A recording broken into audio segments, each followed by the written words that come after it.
Hello and welcome to Comic Solving Problems. I'm Stephen Allen. And I'm Eric McElroy, and welcome back.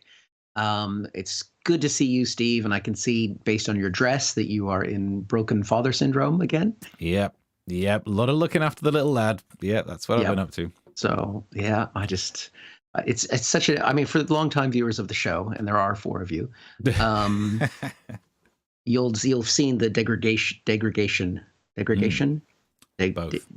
the diphtheria of Steve over the past few months since the little one was born, because he was putting on the suit and he was really trying hard, and now he's just given up. So, but look, there's slight improvement. Last time when he was ill and I was covered in stuff, look, it's had a wash. This is a fresh fleece. Oh, I think my earpiece stops me putting the hood up, but look, this is ready for him to spit all over it. So he's back from being ill, but he is I was trying to not let him crawl.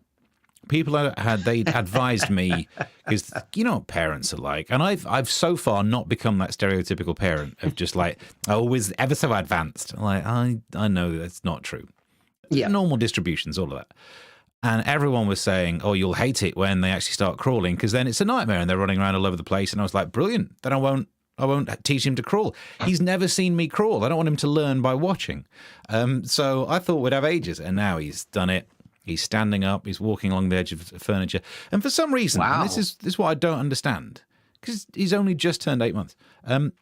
Why is it that kids, as soon as they can move, somehow correctly identify the most dangerous thing in the room and go towards it? How does evolution have that in as a thing? How have we not died out if our first urge when we can move is, well, I wonder what's off this edge? Way. Yeah. No, it's a remarkable thing, and I think you were right to try and push that back. But I'm not surprised, knowing both you and your partner, that the child isn't an overachiever. Oh, no. God. You're in deep shit. I think I like this new. So, this is historically a show born out of a foundational decision by Matt Hancock, who I think we might be talking about a little bit later. Yeah. And so really, I think we owe him a lot of credit and thanks for the work that he did, which led to us doing this show. And in the lockdown, solving problems, dealing with problems of the world and everything else. But now that you become a parent, I've been a parent for years. It's sort of boring. But you're a new parent, which makes it exciting. And we should just do this as a problem-solving parent show. Actually, that's not bad. Maybe we should do a spin-off show that is like New Dad, Old Dad. Yeah, there we go. Dad stuff. Am I the old dad? You're the old dad of this, in both senses. Oh, isn't that awkward? We're in different decades. Oh, we have to scroll down to different bits in the Dropbox when you have to say which age group are you in. Oh, awkward. It's not a bad idea, though. We could just do like 6 episodes. No one will watch it, but we could get a press release out of it. There we go. All right. I like these new brainstorming shows that we're doing as well. A show about over-explaining things, where we discuss the concept of potentially explaining things at too much of a detail in the course of a show, which is a production that people would watch for entertainment about over-explaining things. Where you explain things, but further than the level where one would ordinarily explain, and thusly you over-explain it. Correct. Yes, taking it to a point beyond that it needs to be to make the point. So it's sort of like mansplaining extra, which... Ready to explain mansplaining? What a man is. Good luck. Ooh,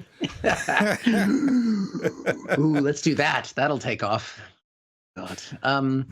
So, that's nice. I'm glad the little one's doing well and weller, and I'm not surprised that it is better to keep them immobile for as long as possible. So it's just from this point, it's just fucking. Yeah. It's over. I wasn't worried too much about baby-proofing the main room, because the house has got 2 rooms that were knocked through years ago. And now my plan is just to pad everything and just ignore him and leave him in there. I reckon I can make it safe enough that it can just be like, throw some keys in, like, lock the door behind me. So we'll see how that, keep watching the show and you'll see how my actually, don't watch this show. Watch New Dad, Old Dad, starting in a couple of weeks on YouTube. Yeah, they'll find a way. We specifically had a bed that was only about 1 foot high, so that the kids could climb in and out of the bed if they wanted to. And that meant that the railing of the bed was quite low, because obviously the bed is low. And my son, when he was walking at this stage, he ran into the bedroom, fell, hit just the side of, and it wasn't even a hard edge. It was like just a normal corner of the frame and split his forehead to the skull. Wow. You could see skull. I nearly passed out. I was just like, yeah, little ride in the ambulance. He's still got the scar, which he's quite proud of. He's like, yeah, I got a scar right here. How'd you get it? This bed and me. You just don't want to see the bed. So they will find a way to go to the bone. And honestly, put him down in the middle of the room and he can just know, oh, the heating's on. Oh, I'm just going to go and grab this pipe then. No, it's the one time you shouldn't grab that. Oh, unbelievable. So, yeah, he's a genius in that way. There we go. So, yeah, I do think we should find some time to record some of those. We can get something out of that. I could dress like this as the new dad, just look more tired. And my kids are teenagers. My daughter's starting her first job on Saturday. So, yeah, definitely. Okay. I think we've got a thing here. We got a thing. Yeah. But should we focus on this thing? Why not? While we're here. Why not? There we go. It's good to see you in the chat, engaging in our live show that's pre-recorded. And please do like and subscribe. And if you enjoy it at any point, you can also put some money in the Ko-fi. If you enjoy it at any point, that's what we're aiming for. If at any point. Just a point of enjoyment. If just suddenly you're like, oh, I think I enjoyed that. Come on, it might be the point where you move on to something else. At the end, when we say goodbye. Yeah. Yeah. Well, you're right. The main topic that I wanted to look at. Oh, got indigestion. In fact, we can try and do the screenshot version of this, just straight to the actual Daily Star website. But there's a story about Loose Woman Star said that she would have physically assaulted Matt Hancock on I'm a Celeb. It's Janet Street Porter. Loads of people have been talking about Matt Hancock being in the jungle. And I've not watched loads of it, but I've read quite a lot of coverage. So he's been in it for however long now, whenever this goes out. He's been in it for many days, and he's been the focus of many shows. And it's good to see the nation talking about dyslexia this much. Because he said, no, he's not just in it for the money, not just in it to raise his own profile, not just in it to have some kind of secondary career where he goes on TV shows after he absolutely ballsed up being in charge of stuff. He was going in there to raise awareness of dyslexia. Mm-hmm. I mean, most people were aware of it, but he was going in there to raise profile. And thank heavens he did, because now we've solved dyslexia. Yep. Have we? I mean, imagine if you are a dyslexia campaigner and you must be really annoyed. And just to quote, or actually quote, to nick a Jasper Carrot joke, the letters of complaint they must get. Because imagine you're a dyslexic campaigner going, finally someone's going in there to raise awareness. All he's doing is, I fell in love. That's all he's been talking about. There was a conversation between him and one of the comedians in there, and he was saying, oh, yeah, I fell in love. No, you didn't. That's not what people had a problem with. No, you can fall in love all you want, but taking time off of trying to save people and being in charge of the health service during a pandemic to lift someone's buttocks, that's not love. And I can prove that because you can lift buttocks without love. You can, of course you can. Are you a fan of, maybe you love buttocks, maybe you mix a lot, but what you're not is, oh, poor old me, I fell in love. No, you were groping ass when you should have been at work. Even if you were having an affair in your own time, that would have been different. But you were at work, grabbing ass. Also, another side note, because we both know Sean Walsh. Have you gig with him? I remember I used to gig with him loads and then hadn't gig with him for ages until 4 or 5 months ago. There's a gig in Hertfordshire and he was there and we caught up and he was saying, oh, I've not seen you since you did that show on GB News. I don't know if I've told you even this in the car, but I think I might have done. Where he said, oh yeah, you got a bit of flack online for being on MASH Report and then doing GB News, didn't you? And I was like, Sean Walsh is saying I'm getting online flack. You kidding me?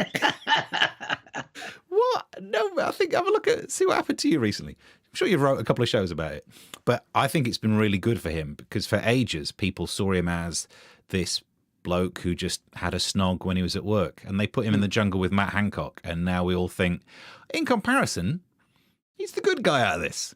You know, he's not the snogger at work who was meant to be trying to stop a pandemic and then lying about dyslexia.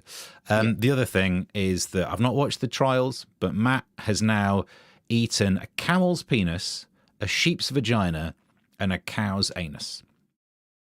Which means he's finally proved the old saying, you are what you eat. There we go. I mean, that's my hot take on it. Have you watched any of them? I haven't. I mean, I think it's interesting that he's gone from grabbing ass to eating ass. There's a genuine progression there. And I didn't, maybe eating ass is the cure for dyslexia. Yeah, maybe. I don't know. It'd be interesting to see if he comes out spelling better. I'm trying to think if there's a joke in there about I ordered the ass doesn't probably have enough letters in it, does it? Anus. Anus has more. But derriere. You'd have to go with derriere. Yeah. Yeah, I thought I'd ordered potato dauphinoise. Sorry if you have dyslexia. This is about Matt Hancock, not about you. The letters will go. But no, because he's gone from he wanted to sincerely apologize for the pandemic to the dyslexia to then I just fell in love. It does feel like he hasn't landed on a real reason to be there other than money for the show, and he's got to make sure that his book sells because he already got the book advance and spent it.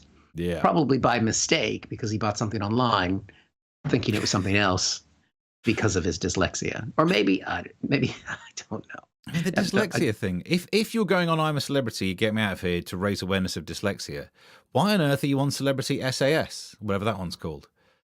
Yeah. Clearly it's lies. Do you know what I mean? And apparently he tried to get on Strictly at the same time. Literally. But maybe the dyslexia explains why they did all the overbuying of the PPE equipment. He was going in for spending 1 million and accidentally spent the billion or whatever it was.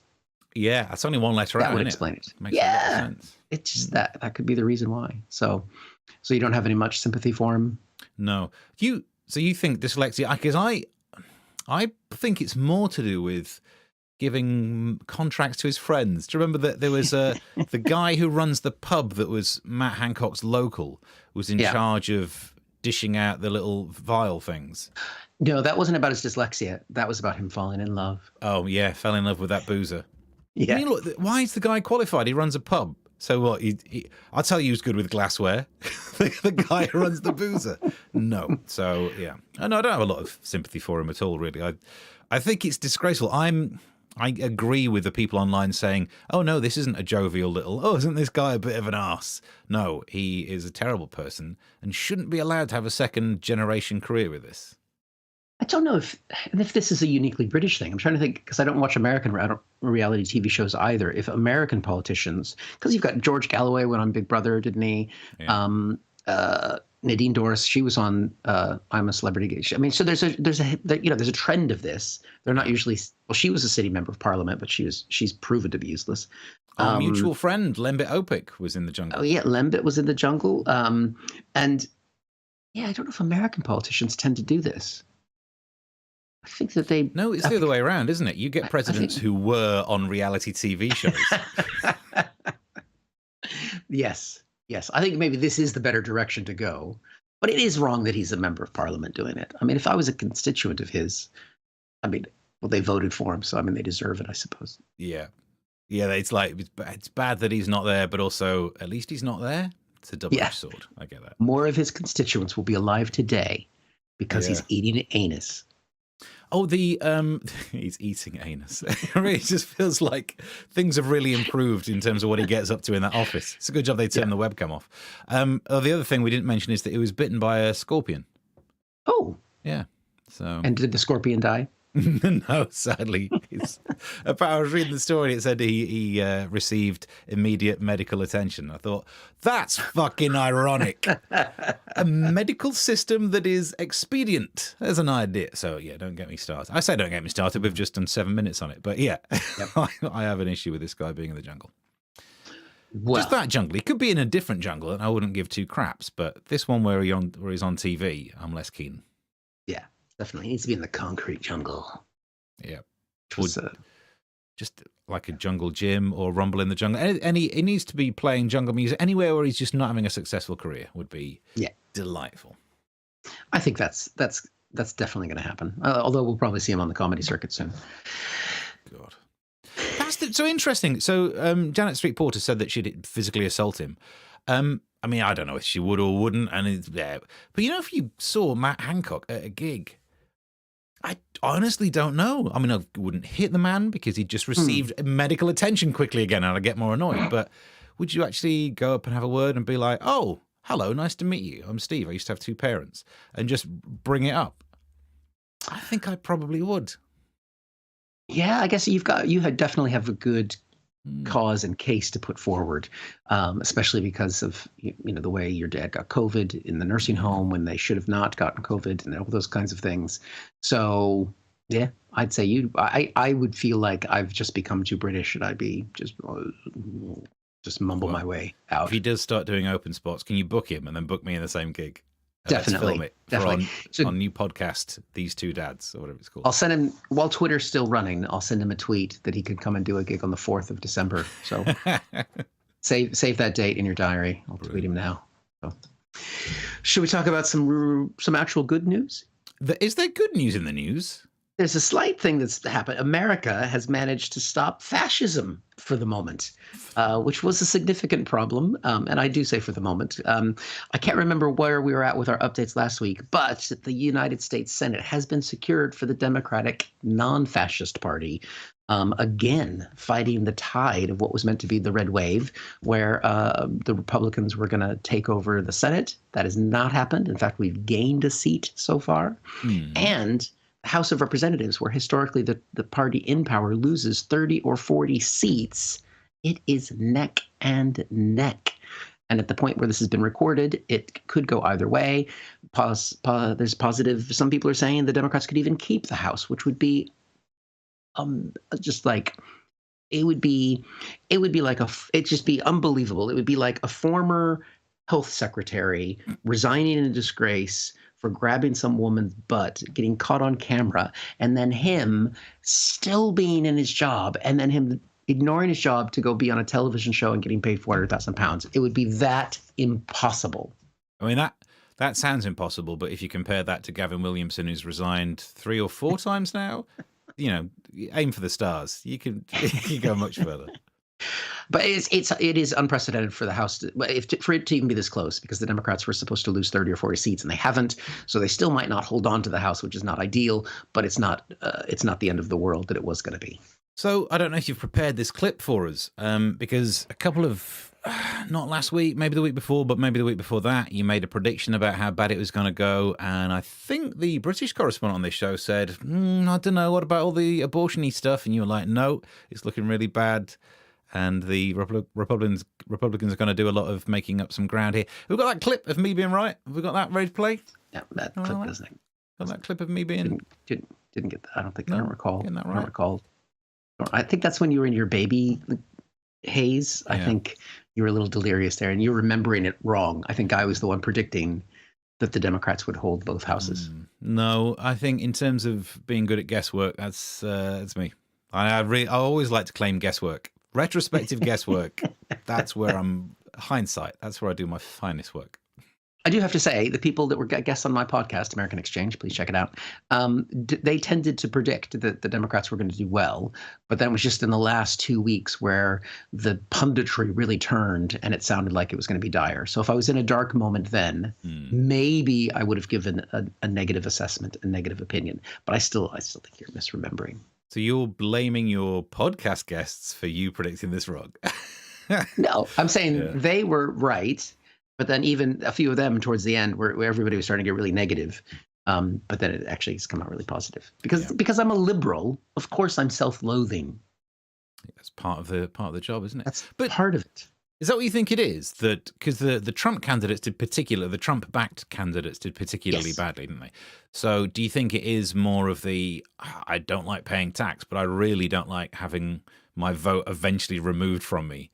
I'm playing a long game and vote for democracy.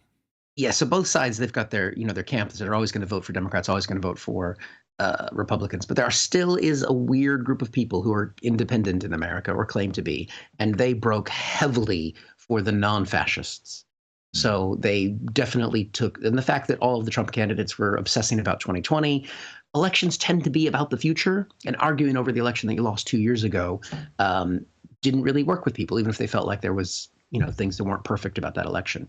So so the analysis at the moment, the non-funny analysis, is young people did come out so Gen Z or Z, whatever you want to call them. Abortion drove people to the ballot, and especially suburban women voted Democrat that have been voting Republican. You had the independence break for the for the Democrats, and there's a fantastic video going around of this guy from Georgia going, well, they stole the election from me in 2020, so I'm just, they said that Biden didn't win, so you know what, I'm never going to vote again. So that he can, by convincing them that the election was stolen, there's genuinely people who now think voting is pointless. And you know what? To those people, I say, I agree with you. Stay at home. Voting doesn't work. Yeah. So spread that message all across this flat Earth. So yeah, and because each state runs its own elections, there were people running in each state that were election deniers, and pretty much the ones who were the key job of Secretary of State, they lost in almost all the swing states. So it was good. People somehow people did weigh up their, the economic thing where they're unhappy with the Bidens and the Democrats against doom and gloom. So there were people that did vote that way.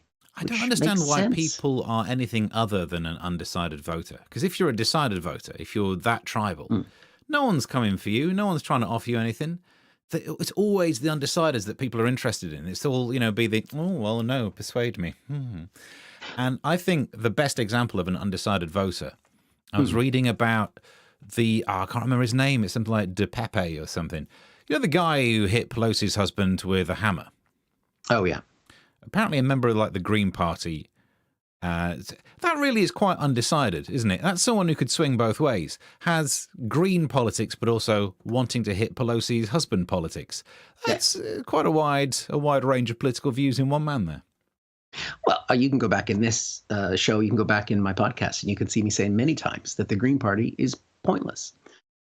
If you believe in green policies, you're never going to get there with your own Green Party. So you should just join with the Democrats or join with Labor and the Liberal Democrats, and maybe then you can actually get some things done. Wow. But to be in some tiny little fringe party is stupid beyond belief. You're never going to be allowed near the M25 again. They're always going to shut it down every time he's got a gig. Right, we're closing down that junction again. Yes, those people. So good news. America's not quite tipped over the edge yet. It's not quite tipped over the edge yet. And the only good thing about if the Republicans do win the House is they won't do anything except investigate Hunter Biden's laptop for the next 2 years. And that will give Biden somebody to make a boogeyman out of, and he can run against them. Whereas if they're actually in government, they have to do things, and it'll be quite hard with that tiny majority. So it gives them a bad guy. Yeah. That's good news. Still using a laptop. That's the thing that bothers me. Why are you not on a tablet? Move with the times. Come on. Yeah, he had some other issues going on. He was a drug addict and stuff. But still, a tablet's better for that as well, because the surface of a screen on a tablet is far better to do your drugs from than the laptop screen. Depends on the drugs, doesn't it? Yeah. I was trying not to name the drug because I was thinking we're only on YouTube these days. If these videos get taken down, there's nowhere else to enjoy whatever this is. Well, I mean, OnlyFans is bringing that comedy page online. So, wonder if they want a comedy show about two dads, new dad. That would really fit in. I know they've got some videos with some moms. Something about step moms. Call Me Daddy. If that's the title of it, we get a lot of views for the first couple of minutes, and then our drop-off rate would be huge. Yeah. Right. How much have we been chatting here? Solve another problem. 25 minutes we've been chatting. Yeah. So we've got a speed round of the Daily Star if you want. Let's check in with that, and then let's do it. We're almost done, aren't we? So there are a few that I've opened because the actual main page of the Daily Star, which we can look at the end just to see if there's anything you want to, pick at. But there are some gross stories on there, so let's keep it light to begin with. And what we got here? Oh, this story of this woman using sex toys was painful, so I went to see a doctor, and the diagnosis floored me. Apparently, you're not meant to use an actual rabbit. So that's that one. The one I prepared. I wrote a joke for today's show. Before we move on, we should say, have you got any thoughts you'd like to know more about this story? I mean, it depends on, are you using a real rabbit? Where are you using the sex toy? I mean, yeah, in the ear, not so good. Anal beads in the nose, not hygienic.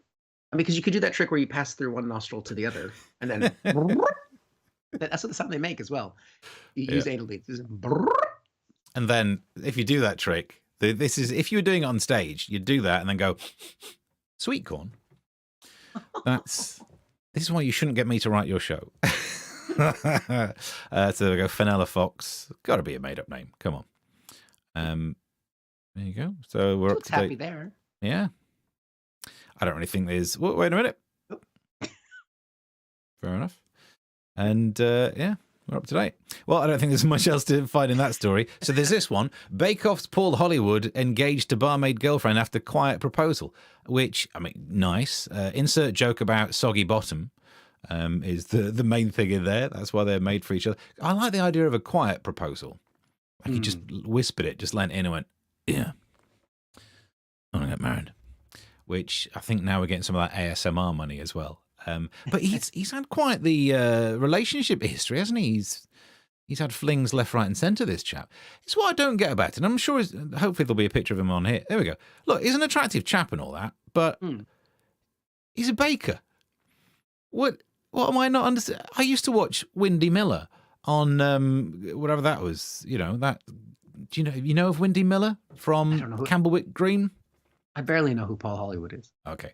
Then I don't, he's just a baker. How is he doing so well with the ladies? You imagine look at him. I mean, that's a sultry look. He's just a baker. Honestly. He's not even a baker. He's a baking judge. Yeah. Does he even bake himself?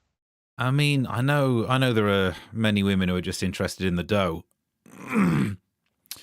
But yeah, that's why I prepared for that one. We can now move on to, I don't have any jokes for this one, but I did see this story. BBC Breakfast turns awkward after John Kay asked guests if they've got strong thighs.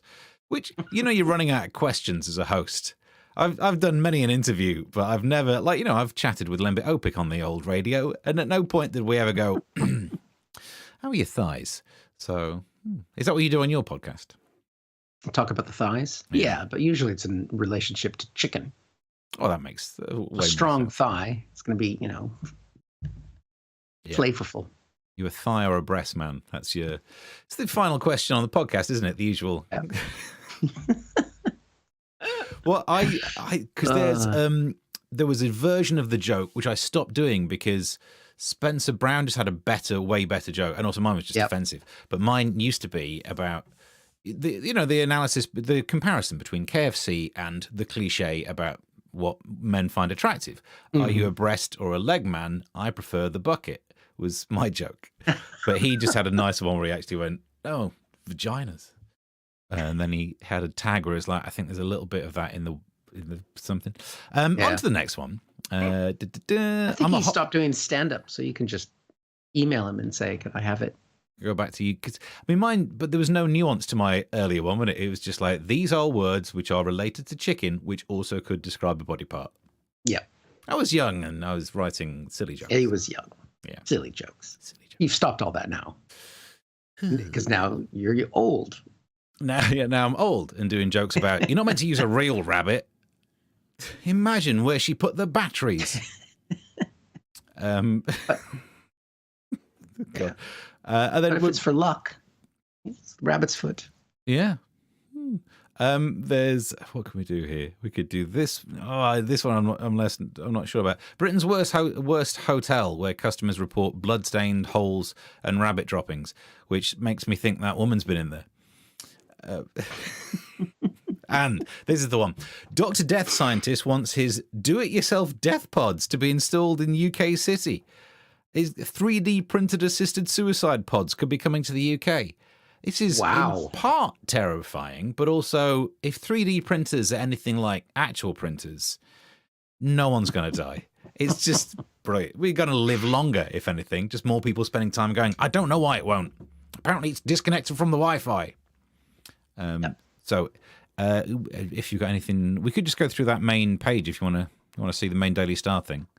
Sure. I cheated today by having those prepared. Let's see what you've got. So this is why I didn't want to show us the main page, though, because the first picture is a woman who got bit by a dog. Oh, no. So we'll move on from that one. And look at that. Warning, graphic content. It's a bit bloody late. That's lower than the page fold. Maybe you put graphic content warning above it. Yeah, I think so. Unless the graphic content was about the woman using sex toys that were so painful she had to go see her doctor. Oh, that poor rabbit. That poor. I will never watch Watership Down the same way ever again. Bright eyes. Not after that. So there we go. There's some of the stories. I think we've. Is there anything else left? We've covered most of them, aren't we? I think we've covered, yeah. Funny humor to talk about. There was the mum yelling, "I'll kill you" at cabin crew midair. So this is ultimate Karen levels.